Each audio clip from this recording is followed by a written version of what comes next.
आखिर क्यों कुछ कंट्रीज धीरे धीरे वर्ल्ड मैप से गायब हो रहे हैं और इसके पीछे का रीजन क्या है आपको समझाऊंगा, पर पहले सब्सक्राइब बटन दबा दो यार, फ्री है। तो पहला कंट्री है मालदीव। ये कंट्री पूरा समुद्र से घिरा हुआ है और तो और ये सिर्फ समुद्र से 1 मीटर ऊंचा ही है और ग्लोबल वार्मिंग के बढ़ने की वजह से समुद्र का लेवल धीरे धीरे बढ़ रहा है, जिसकी वजह से ये कंट्री भी धीरे धीरे डूब रहा है और कुछ लोग वहाँ से हट रहे हैं और बाकी को पता ही नहीं। और दूसरा कंट्री है तुवाला।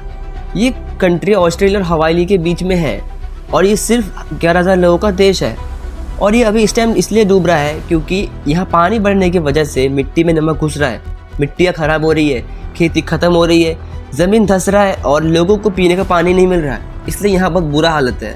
और तीसरा कंट्री है किरिबाटी। ये देश तो पूरा का पूरा पैसिफिक ओशन के बीच में है और इस देश में कम से कम 1,20,000 लोग रहते हैं और ये कंट्री हर साल धीरे धीरे डूब रहा है और एक टाइम के बाद ये पूरा का पूरा डूब जाएगा, ये तो गारंटी है। लेकिन वहाँ के लोग बच सकते हैं क्योंकि वहाँ का जो पूर्व प्रेसिडेंट है उसने फिजी में एक लैंड खरीद रखा है। और चौथा है मार्शल आइलैंड।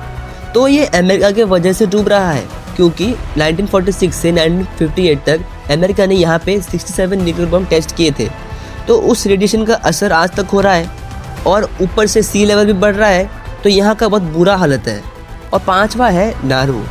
तो इसका भी हालत बहुत बुरा है क्योंकि एक तो ये सबसे छोटा आइलैंड है और ऊपर से 1970 में यहाँ इतना ज़्यादा फॉस्फेट माइनिंग हुआ कि पूरा का पूरा ज़मीन अंदर से कमज़ोर हो गया है और ये धीरे धीरे डूब रहा है। ठीक है, तो फिर से बोल रहा हूँ सब्सक्राइब बटन दबा दो क्योंकि तुम फिर बहुत कुछ चीज़ मिस कर दोगे।